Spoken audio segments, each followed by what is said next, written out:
Va ora in onda Liberamente, variazioni e scorribande con Giovanni Sallusti. Eccomi qua. Sono venuto a vedere lo strano effetto che fa la mia faccia nei vostri occhi e quanta gente ci sta. Buonasera a tutti, bentornati a Liberamente, variazioni e scorribande qui su Radio Libertà.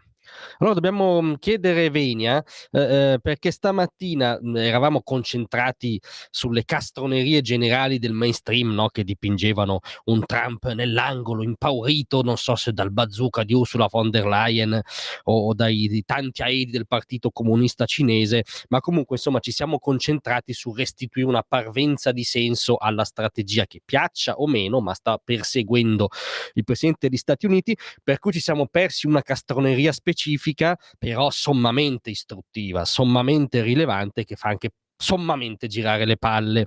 Qual è la castroneria? È quella del senatore a vita Mario Monti. Si avvicina ora di cena, non è il massimo avvicinamento al momento serale della cena evocare Mario Monti, ma perché lo evochiamo?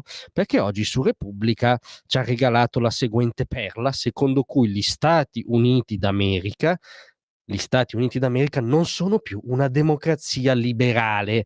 La perla è contenuta in un intervistone, ovviamente a tutta pagina su Repubblica, pubblicata oggi, e di fronte alla domanda dell'intervistatore, che non vedeva l'ora, diciamo, no, di scatenare la pensosa riflessione del professor Monti, l'intervistatore chiede: ma non siamo più di fronte a una democrazia in senso stretto? Parlando dell'America, no? Come se fosse ovvio, cioè un'ovvietà che si chiede, cioè già la domanda implica allertare un'ambulanza. La risposta del professor Monti è la seguente: perlomeno non ad una democrazia liberale. Stati Uniti d'America. Certamente c'è stata un'elezione, credo non contestata e regolare. No, come credo? Non contestata e regolare. Al massimo l'elezione contestata fu la precedente, quella che elesse Joe Biden, anche se non si dimostrò oggettivamente alcun broglio, quindi regolare ma contestata. Questa non è stata neanche contestata, non credo. Ma dopodiché c'è il vero punto. Gli americani hanno deciso di affidarsi a qualcuno nella cui forza credono, incredibile, e che pensano possa portare una soluzione ai loro problemi, come accade nelle autocrazie. No, scusate, no, nelle autocrazie non accade che il popolo decide di affidarsi. No. Quello accade esattamente nelle democrazie liberali. Allora c'è scattata la domanda: chi è che non ebbe l'occasione di decidere a chi affidarsi?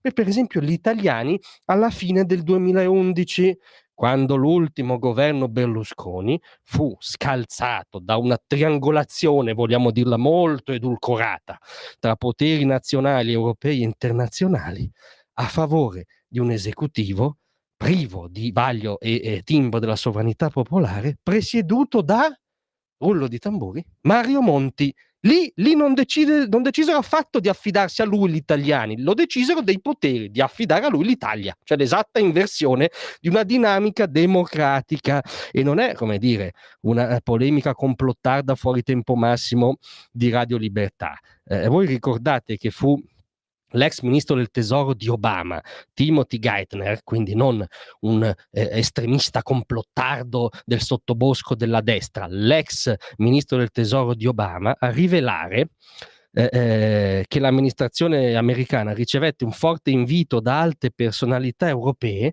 per aderire a un, virgolette di Geithner, complotto per rovesciare il governo presieduto da Silvio Berlusconi, da cui la famosa risposta: non vogliamo sporcarci le mani col suo sangue politico, cioè il sangue di Berlusconi. Mario Monti, anche questa ormai è cronaca, fu allertato già nel giugno del 2011 da Napolitano, fu sondato rispetto alla disponibilità di presiedere un nuovo governo. Lo ha detto lo stesso Monti, per esempio, ad Alan Friedman, che non è un altro sospettabile di complottismo reazionario. Già nel novembre del 2013 l'ex premier spagnolo Zapatero aveva raccontato che Monti era stato di fatto nominato premier durante un G20 di Cannes da Merkel, Sarkozy, dai burocrati di Bruxelles e dal Fondo Monetario Internazionale. Anche Zapatero non risulta un esponente della tecnodestra. Allora che un uomo che è arrivato a Palazzo Chigi con questa dinamica descritta da questi personaggi al di là di ogni sospetto dica che gli Stati Uniti non sono più una democrazia liberale, supera qualunque soglia del politicamente, moralmente, umanamente accettabile, e dovevamo dirlo. Grazie a tutti e a domattina.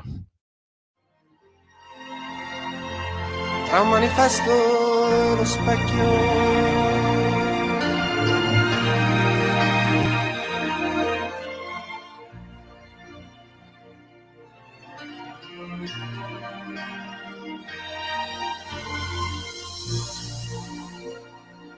Avete ascoltato Libera